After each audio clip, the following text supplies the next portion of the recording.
Hello, are you there?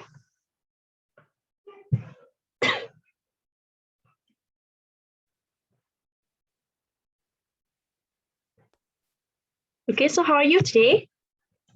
I'm fine. Okay, you're fine, right?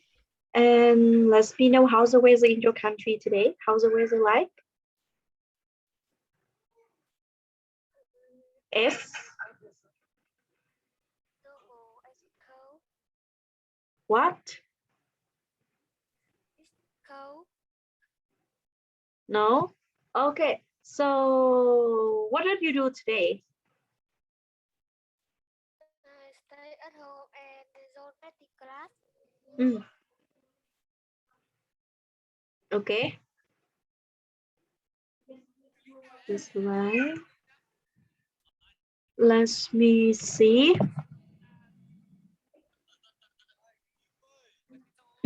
Okay, so our lesson today, we are moving to the next part with unit 3. Okay, and today we are moving to the second lesson about the closest loop one. And in the first activity here, I would like you to choose the phrases that match the pictures below and write them in the space provided for me. So first, let's see some word here. Okay. People in the flood here, sick children, homeless people, elderly people, or disabled people. Do you understand with all the word here? Are there any new words for you? No. What? Any new words? Có từ vựng nào mới với con trong phần này không nhỉ? No. No đúng không? Okay, great. Vậy chúng ta sẽ có check trước nha. Nhất chúng ta có cụm từ people in the flood years. What does this mean in Việt Nam?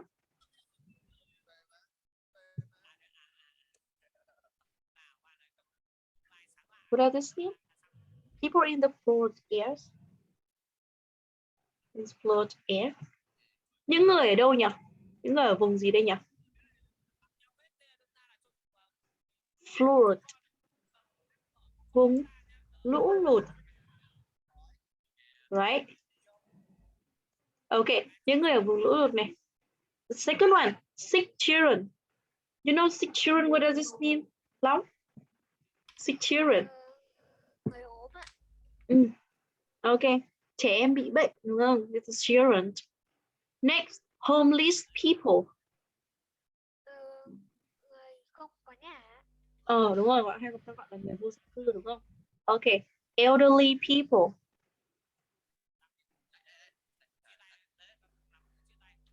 Elderly people. What does it mean?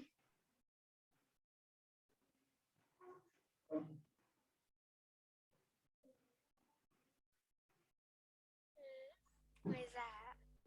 Đúng rồi, người già đúng không? Elderly bằng một older đấy.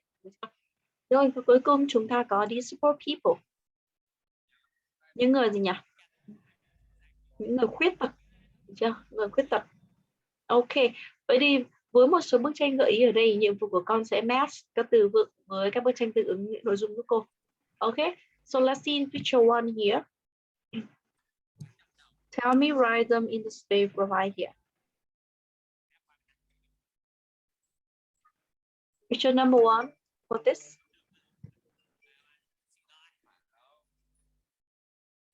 What is in picture 1?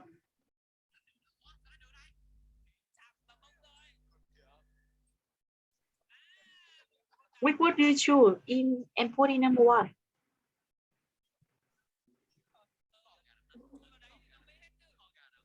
Can you say louder, please? I can't hear your voice. Yes.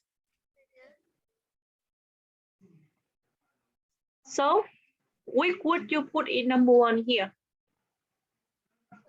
Disabled people. Disabled people. Okay, one.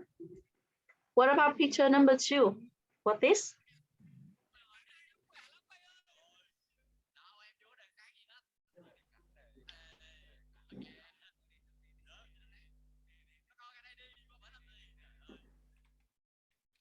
Picture number 2? Elderly people. It's about the elderly people. Okay. Picture 3, please. Homeless people. Homeless people. Okay. Number 4.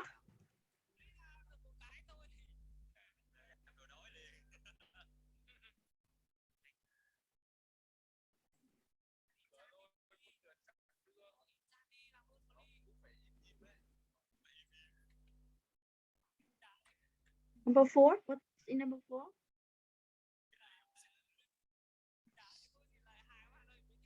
Is a Sick children. sick children. Okay. And the last picture 5. What is? People. People in the floor here, right? Okay, let's great. Now we are going to see and check it now. One is that this is the disabled people. That's right. The second is elderly people. 3, the homeless people. 4, the sick children. And the last one is about the people in the floor here. Yeah, great, correct answer.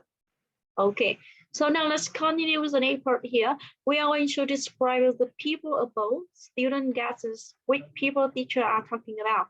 Then discuss how you can have the people in this situation. Okay, example you can see here. Let us choose student A and B.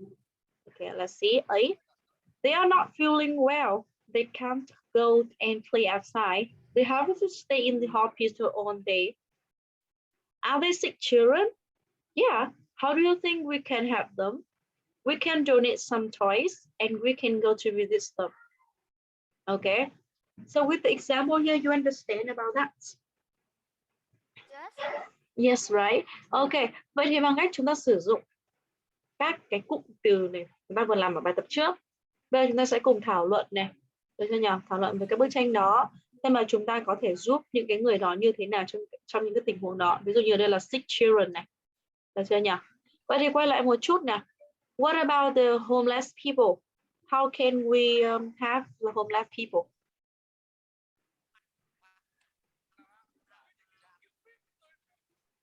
With the homeless people thì sao nhỉ? Con thử suy nghĩ một chút về cái homeless people này.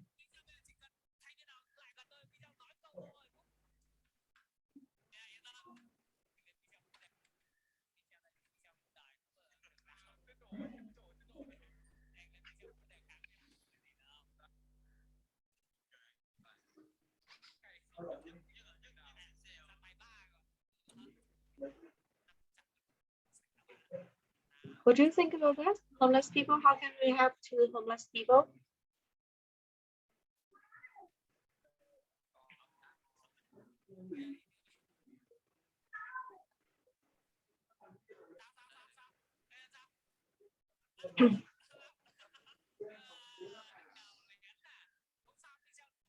Let's think about that, please.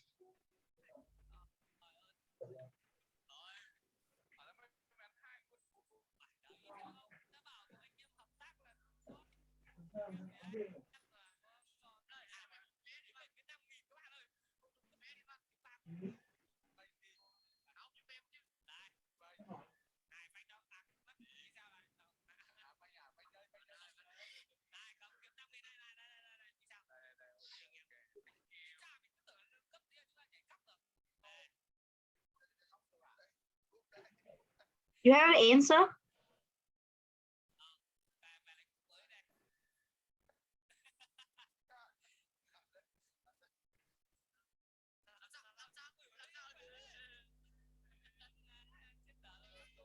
Okay, so let's see here. I would like to give you some second information about some people you can see here. The first one about the disabled people. So now, Long, can you read all the information about the disabled people here, please? Can you read that? Disabled people. That these people have difficult doing daily tasks. They can't play sports like swimming, running, and play football. They have difficult in daily life. They are easily accompanied by a person to help them.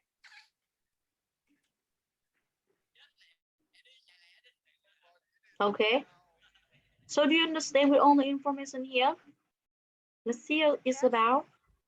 These people have a difficulty doing daily tasks. They can play sport like swimming, running, or playing football. They have a difficulty in daily life. They are usually accompanied by a person to help them, right? Okay. Do you understand about that? Some information about the disabled people here?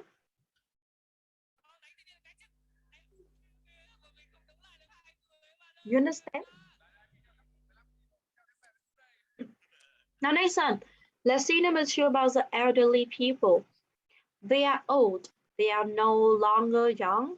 Their hair is gray and they are usually not strong. They do everything slowly, but they have a lot of life experiments. Sorry, experiments. Sometimes they have a difficulty in daily life. Yeah, that's some information about the elderly people. Okay. Next, about the homeless people. They don't have a house. They have to live on the street, under the bridge, in the park. They are very poor. They don't have a good job and they have a hard time. And four is about the sick people. They are very young, but they are not healthy and they usually suffer from some kinds of disease. Okay. And the last about the people in the flood is they stay in an area where it rains very hard. Their house is filled with waters. They have difficulty in moving because the water surrounds them and they usually get from help from others. Okay, so you understand about that? yes. Okay, great job. Right, now let's see. Let's move next part three here. Look at the photos. Which problem that its communities have to face? Write A, B, C next to the word in the table below here. Okay. Cái phần này như con nhớ là bài tập phần của cái bài tập này là con được học trên lớp rồi mà đúng không? Bọn con học đến unit nào rồi nhỉ? Học hết phần nào của unit 3 rồi? This come about the closest look to communication hay skill. Con học đến skill nào rồi nhỉ? Không nhớ ạ. Hả? Phần này con không nhớ. Không nhớ. Communication đúng không? Ok, rồi phải làm giúp cô nốt cái phần này nhé. Sau đó chúng ta sẽ cùng chuyển sang cái phần skill tiếp tục của cái phần sau cái phần communication các bạn đang học nhé. Ok, vậy thì như tương tự như nói các bức tranh giúp cô này. Xem là chúng ta xem là có vấn đề gì xảy ra được chưa? Với cái cộng đồng của chúng ta ở đây. Đó, xem chúng ta phải đối mặt như thế nào với đó.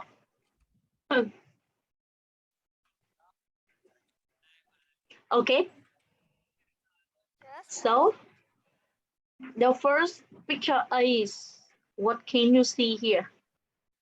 So you can write the letter A, B, or C next to the word in the table below here. Vậy thì theo con cái picture A này thì nó sẽ là cái vấn đề của những cái nguyên nhân nào này? It's a rubbish, rác thải đúng không?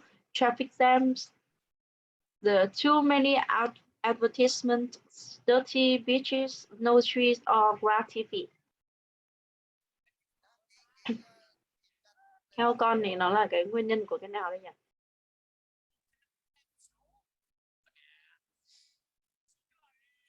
Trong cái bức tranh phía A này, những cái vấn đề nào mà mỗi cái cộng đồng đang phải đối mặt nhỉ? Đối với cái bức tranh chữ A đây, con nhìn thấy gì trong bức tranh A đây nhỉ? Rabbit. Gì nữa nhỉ? Con để cái mic gần vào miệng một chút thôi. Cô nghe tiếng con bé lắm nào ạ? Rabbit. Okay, rabbit. Trời ơi, okay, what else?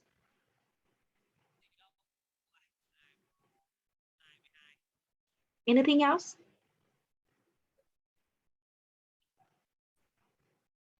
Dirty beach. Dirty beaches. Okay.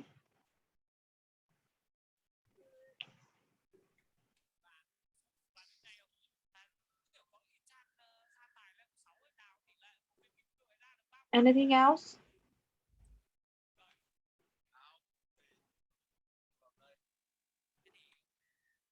Gì nữa nhỉ? Bức tranh A sẽ có gì nhỉ? Rabbit. A này. Được chưa? Dirty beach. A này. Just that's right. Now next one, what about picture B? Which problem that X community with picture B here?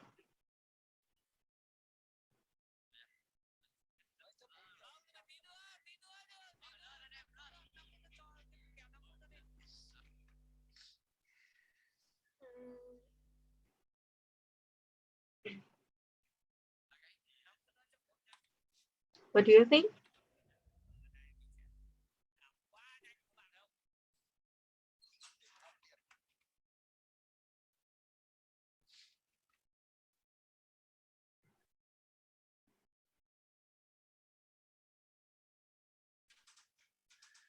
It's about the traffic jam, the rabbit, too many advertisements, dirty beaches, no tree or graffiti.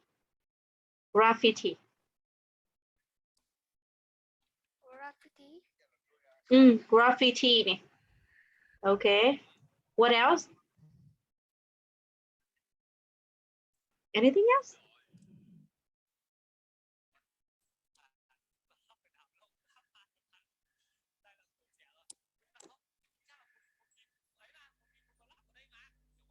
That's okay. So what about picture C? What do you think in picture C? Which problem that is community have to face in picture C here? Traffic jam. No tree. Traffic jam and no tree. Okay. Now let's see. We'll check it. The rabbit is about picture A. Traffic jam picture C. Too many advertisement is the picture B. Rất là nhiều cái tấm biển quảng cáo, quá nhiều là quảng cáo. Đó. Dirty beaches A. No tree C. And graffiti with picture B. Đúng không? Vẽ tranh trên tường, vẽ trên tường, cột điện các kiểu ạ. Ta gọi là graffiti. Okay, you understand about that? Hôm nay chúng ta cần tập lại thôi mà đúng không? Con được làm rồi đúng không? Okay, now let's continue. We are moving to the skill. Cái câu này chúng ta sẽ cùng chuyển sang cái phần skill giúp cô nhé. Nó sẽ có các skill trong cái unit 3 này đúng không? Skill 1, skill 2. Now let's me 5. Con đã học cái communication này này.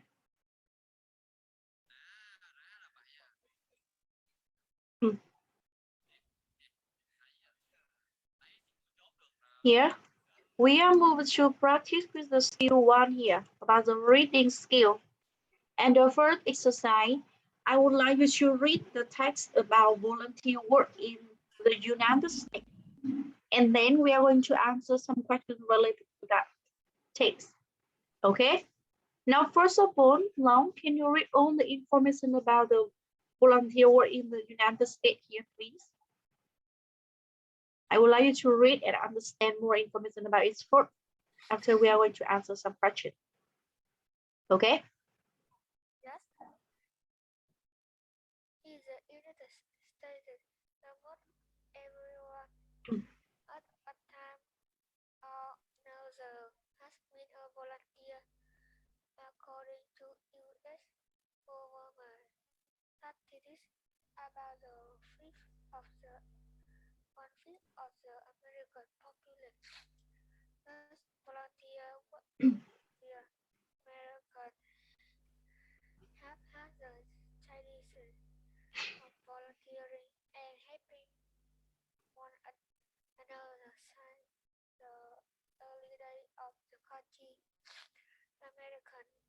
volunteer not because they are forced or paid to do it. They enjoy traditional volunteer activities, include raising money for people in need, cooking and giving food, doing such as green art project and home repair, providing demonstrations such as giving rather early and mentoring young people.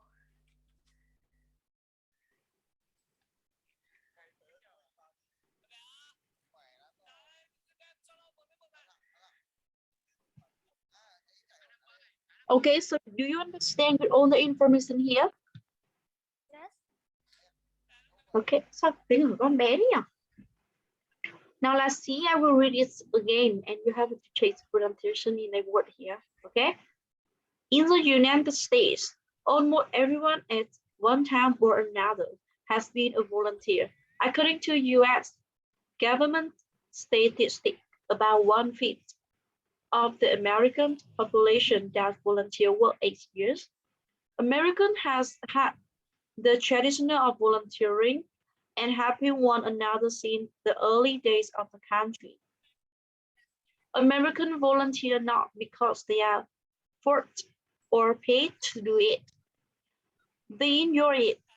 Traditional volunteer activity includes raising money for people in need, cooking and giving food, doing general labor such as the cleanup project and home repair, providing transportation such as giving rides to the elderly and tutoring, mentoring young people.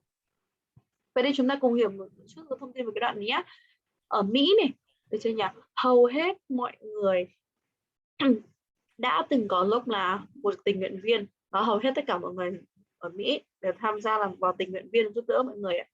Và theo cái thống kê của chính phủ, according to the US government statistics, theo thống kê của chính phủ ở Mỹ, khoảng 1/5, 1/5 in the Americans, 1/5 dân số Mỹ đã làm hoạt động tình nguyện mỗi năm này, và người Mỹ thì đã có truyền thống làm tình nguyện và giúp những người khác kể từ những ngày khai sinh của đất nước. Nghĩa là ngay thì khi mà đất nước Mỹ được thành lập thì mọi người đã có cái sự giúp đỡ, tình nguyện giúp đỡ nhau rồi. Tiếp theo này, người Mỹ này, người Mỹ làm tình nguyện không phải vì họ bắt buộc hoặc là được cho tiền để làm tình nguyện, được chưa? Mà họ thích làm điều đó, they enjoy it. Đó. Họ thích làm điều đó. Với những cái hoạt động tình nguyện truyền thống bao gồm các việc như kiểu là gì nhỉ? Quyên góp tiền cho những người đang cần giúp đỡ này, đúng không? Raising money for people in need, quyên góp tiền cho những người cần giúp đỡ, nấu ăn này, hoặc là phát thức ăn này, và làm cái công việc lao động thông thường như là những cái dự án làm sạch này và sửa chữa nhà cửa. Thì là gì nữa nhỉ? Cung cấp các phương tiện vận chuyển như là chở những người già, trong cái việc vận chuyển đấy, chở người già này. Đó. Rồi là làm gia sư này, tutoring, và làm hướng dẫn cho trẻ em, mentoring young people. Ok, và đó là một số thông tin chúng ta đọc về cái volunteer work in the United States. Vậy con hiểu nội dung phần này chưa nhỉ? You understand? Yes. Yes, right. Okay, so now in the second part here, through some information you read about the volunteer work in the United States. Now I would like you to decide if the following statements are true or false. Okay, I mean, you read again the statement here and decide a statement as true or false. Okay. Do you have a textbook here? Con có để sách đó không? Có sách giáo khoa đúng không? Vậy thì cô sẽ không phải sâu lại cái phần bài đọc cho con nữa, con có thể nhìn vào sách giáo khoa này và con lựa chọn đáp án của con đi luôn. Xác định mỗi câu xem là đúng hay sai từ cái nội dung chúng mình vừa đọc trong bài đọc á. Okay. Now you have 2 or 3 minutes to complete this exercise. Cho con khoảng 2 đến 3 phút chúng ta sẽ đọc lại và trả lời các câu giúp cô. Xác định các câu giúp cô xem là true hay là false. Okay. Let's start for you.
Okay, do you have answer now?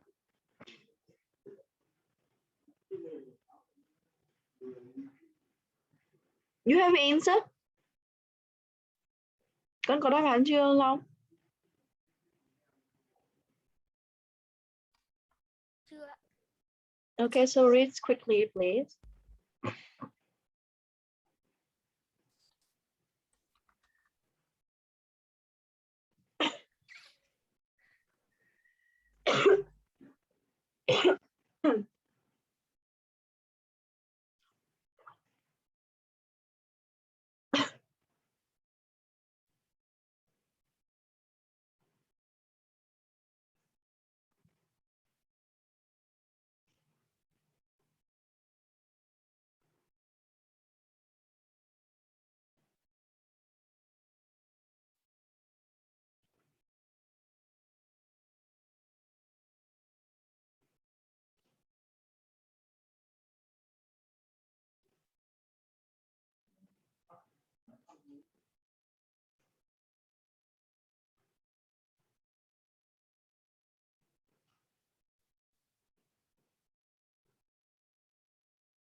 Okay, so now we'll check your answer here. Now let's tell me number one. Can you turn on your microphone and camera, please? And now tell me your answer number one. According to the text, nearly every American has done volunteer work in his or her life. So is that true or false in the sentence number one? True. It's true, right?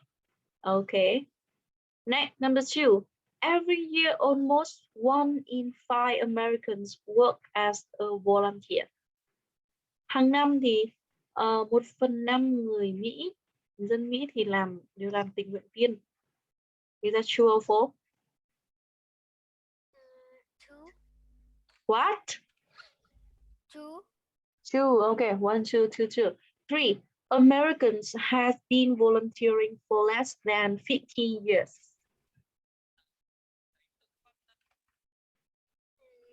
Four. 4. Is that 4? Okay, it's 4. Người Mỹ làm tình nguyện ít hơn 50 năm. It's 4. Okay. Cuối cùng là 4. Americans volunteer because they are forced to do it. Người Mỹ làm tình nguyện vì họ buộc phải làm như vậy, là hoạt động bắt buộc. Support. Hoạt động bắt buộc. True or false?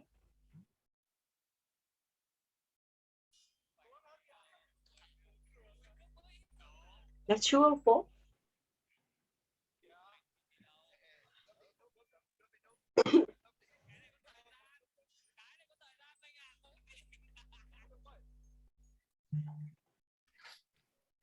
What's your answer number 4? True. True or false? Can you say louder?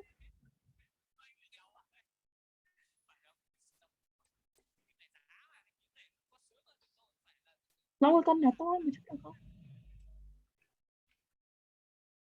Có để cái mic nằm sát vào miệng được không? Nhưng mà thua đâu có không nghe được tiếng con. True. 2. Bắt buộc. Okay, let's see and we'll check it now. Number 1 is true, number 2 is true, but number 3 is false. Okay, and number 4 false. Vì sao nhỉ? Người ta nói là cái hoạt động tình nguyện của người Mỹ là hoạt động bắt buộc. No, nó không phải là hoạt động bắt buộc mà. Vừa nãy mình đọc phía trên đấy đúng không? Nó là gì? Người Mỹ làm tình nguyện vì không phải vì họ bị bắt buộc hoặc là được trả tiền công để làm tình nguyện, mà họ thích làm điều đó. They enjoy it. Đúng không? Đó, vậy thì câu số 4 đây phải là false mới đúng nhá. Để chuẩn bị cho câu. Okay. Now next. Let's move part 3. Which of the activities below are traditional volunteer activities in the United States? Okay. Chúng ta sẽ làm gì nhỉ? Các hoạt động nào trong những hoạt động sau đây là những hoạt động tình nguyện truyền thống của nước Mỹ? This is traditional. Những hoạt động nào là hoạt động truyền thống của nước Mỹ? Nó sẽ text vào cái box đó giúp cô. Ví dụ thứ nhất, chúng ta có hoạt động gì nhỉ? Providing cares for animals, raising money, cooking meals, donating blue, cleaning streets, and teaching young children. Theo con, những hoạt động nào là những cái hoạt động truyền thống của nước Mỹ ở đây?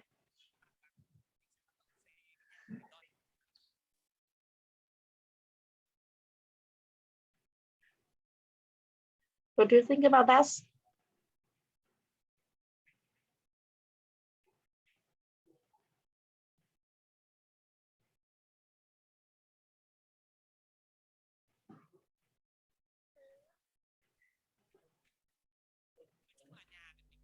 Let's see here. Okay, let me help you. We have some traditional volunteering activity in the United States, like raising money. Okay, and cooking meals to giving the food. Donating blue is not, but we have is cleaning streets. Yeah, the last one, the teaching young children. Maybe that's some traditional volunteering activity in the United States. Okay, and now let's move next part about the skill speaking here. You have two idea bank. We have idea bank, and you fill in the table with your ideas for volunteer activities. chúng ta có một cái ngân hàng ý tưởng ở đây này đúng không? Idea Bank, ngân hàng ý tưởng bao gồm có những cái như sau này. To raise money we could này, to provide food we could này, have repair thing này, have people with transportation và to tutor young children. Vậy thì với những cái ý tưởng đó chúng ta sẽ điền vào cái bảng ý kiến của con ấy, đưa ra những cái hoạt động tình nguyện như vậy. Ví dụ này, to raise money we could make postcards and sell them, đúng không? Một cái cách kiếm tiền có thể là gì? Chúng ta làm thiệp để chúng ta bán này, được chưa? Chứ không phải nhất thiết là phải đi xin đâu, đúng không? Tổ chức ra một số cái hoạt động để chúng ta bán lấy tiền để tập từ thiện. Thứ hai, to provide food thì chúng ta sẽ phải làm gì để cung cấp đồ ăn cho người dân, thì phải là những người nghèo. Chúng ta nên cook food and bring it to the street children, nấu đồ ăn rồi làm giving food hoặc là mang đồ ăn đó cho những trẻ em đường phố. Vậy thì tương tự như vậy với những cái ý tưởng khác, cái idea khác, như to have repair things, rồi là to have people with transportation và to tutor young children, thì theo con chúng ta sẽ nên làm gì với một số hoạt động này? Vậy suy nghĩ cho cô ba cái ý tưởng còn lại đối với cái repair này, cái have people này, rồi là cái tutor young children này. Vậy thì theo con chúng ta sẽ nên làm gì với những cái hoạt động như vậy, tương tự như cái hoạt động thứ nhất, raise money và provide food như kia.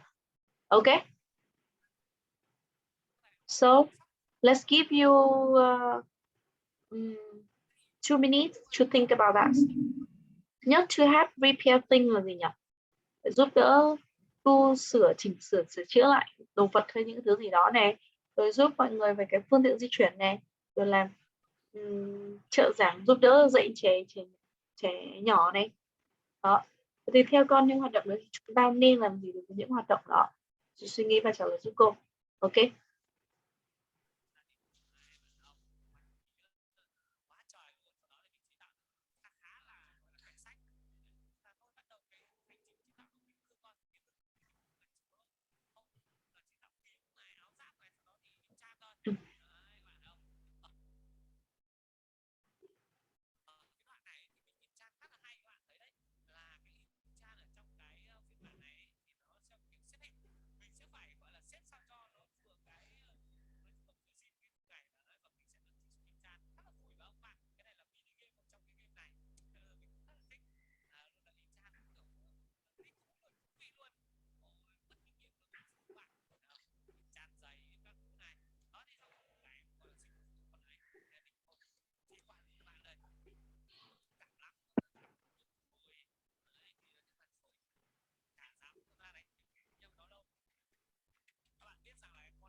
Okay, now let me know what about the to have repair things. We could tell me your ideas about that.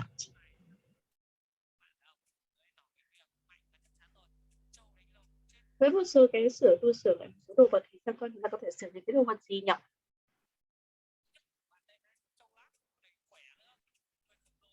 Chúng ta có thể sửa một số đồ vật là ví dụ như đồ vật gì? What do you think?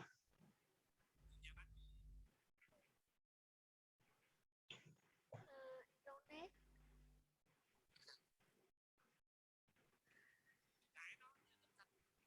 Can you answer? Donate. Chúng ta đang repair mà con, chúng ta đang repair, tu sửa chữa lại cơ.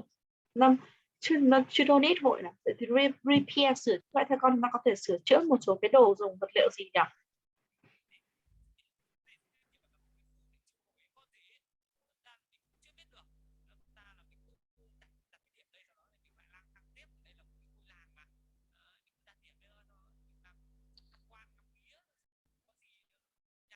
Sửa đồ gì? Sửa đồ vật gì con? We repair? Maybe about the repair. We could repair the table, right? The chair, the car, the house, and so on. Đúng không? Right? Okay. So what about the to help people with transportation? What do you think about that?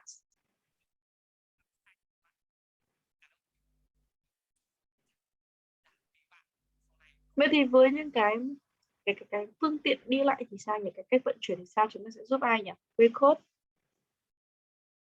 giúp những người có phương tiện này, giúp những người trẻ khỏe này, hay là giúp những người như thế nào? What do you think? No. No. Maybe we can, you know, chúng ta vừa làm một chút này. Let me see. We can give the raise to the elderly people. Đúng không? Giúp những người già đi lại này. Hoặc là have the homeless people. Okay. And the last one about the tutor young children. Maybe we can mention the street children, right? The homeless children, homeless people. Okay? So pay attention to that. Bây giờ ghi theo giúp cô một cái phần này nhá. Now next. Let's move. Oh, sorry here. No. Let's see here. Wait me a second. We'll do more activity here. Okay.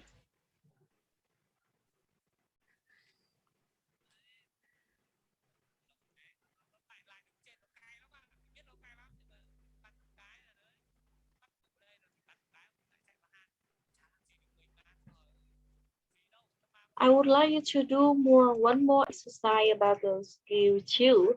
Listen to the recording and answer the question. So we have a 4 question here. Okay, there's a lot of activity for me. Why does Phúc do volunteer work? Vậy chúng ta sẽ cùng nhau trả lời giúp cô 4 câu hỏi này. Thứ nhất, tại sao bạn Phúc lại chọn cái công việc tình nguyện này? Thứ hai, why does Phúc feel more self-confident? Tại sao Phúc lại cảm thấy tự tin hơn? Thứ ba, why does the reporter think Phúc is confident? Tại sao lại người phỏng vấn lại nghĩ rằng bạn Phúc đã tự tin hơn này? Và cuối cùng, why does Mai think volunteering is special? Tại sao Mai lại nghĩ rằng cái việc tình nguyện viên là rất đặc biệt? Vậy chúng ta sẽ cùng nghe và trả lời cô 4 câu hỏi này nhé. Now let's start. You have a 2 time to listen. Let's start. Activity 2. Listen to the recording and answer the questions.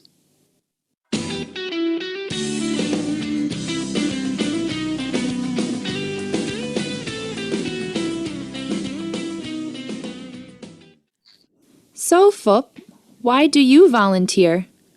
I volunteer because it makes a difference in our community. We can encourage people to protect the environment and our community will be a better place. Do you think volunteering is good for yourself too? Oh yes, I've made many new friends and I feel much more self-confident. I agree. You've answered the interview very well. And you, Mai? Volunteering is special to me because I can help others. It's special because I can see how happy the children are when they learn.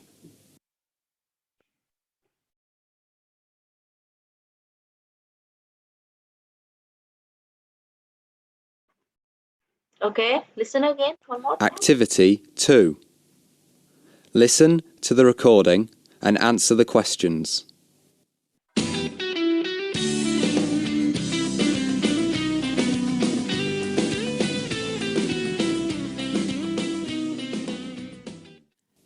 So, Phúc, why do you volunteer? I volunteer because it makes a difference in our community. We can encourage people to protect the environment and our community will be a better place. Do you think volunteering is good for yourself too? Oh yes, I've made many new friends and I feel much more self-confident. I agree. You've answered the interview very well. And you, Mai? Volunteering is special to me because I can help others. It's special because I can see how happy the children are when they learn. Okay, now one more time, I will show you listen again, and you have to listen X question and answer that. The first, why does Phúc do volunteer work? Let's start again. Activity 2. Listen to the recording and answer the questions.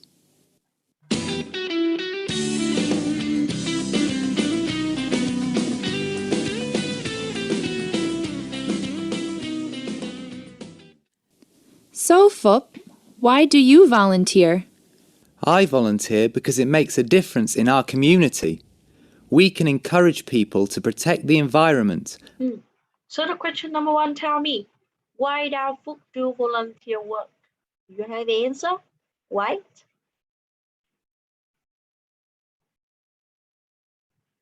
Do you hear? Tại sao bạn Phúc lại lựa chọn cái công việc tình nguyện nhỉ? Bạn ấy nói là gì nhỉ? Because Different.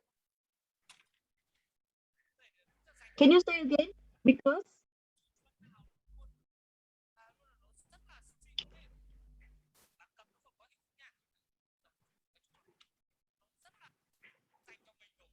you have an answer?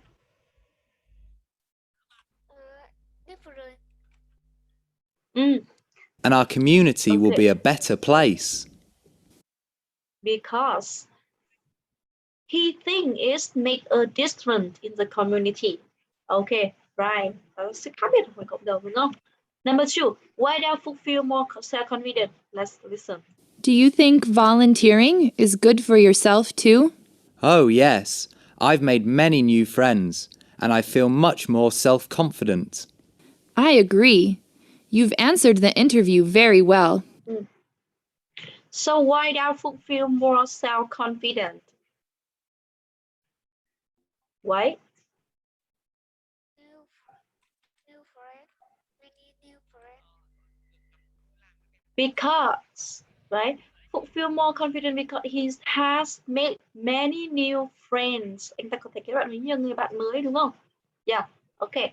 Now three, why does the reporter think Phúc is confident? Okay, again. Number three. Yes, I've made many new friends and I feel much more self-confident. I agree. You've answered the interview very well. And you, Mai? Volunteering is special to me. So why? Why does the reporter think Phúc is confident? No. Because of Phúc has answered very well. Đúng không? Con nghe người ta vừa đấy thì reporter hỏi bạn ấy này. Tôi nghĩ rằng bạn cảm tự tin tại vì câu trả lời của bạn rất là tốt này. Okay. You've answered the interview very well. Yeah. You answered the interview very well. Câu trả lời của bạn trong cuộc phỏng vấn đó rất là tốt. Vì vậy người phỏng vấn nghĩ rằng Phúc rất là tự tin. Được chưa? Và cuối cùng nhé. Last question. Why does my think volunteering is special? And you, Mai? Volunteering is special to me because I can help others. It's special because I can see how happy the children are when they learn. Okay. So tell me your answer number 4, please. See children learn. Because she can help others and she can see how happy the children are when they learn it. So that's the reason my think volunteering is special. Okay, so are you sure with your own answer here? You understand? Okay, great. So your homework, please read again the text in the skill reading, okay, and answer again some questions. Find some more information about that, right? So the lesson today will stop here because of the time is up. We will continue with the next lesson. Okay, it's time to say goodbye and see you next time. Bye bye and good night. Bye.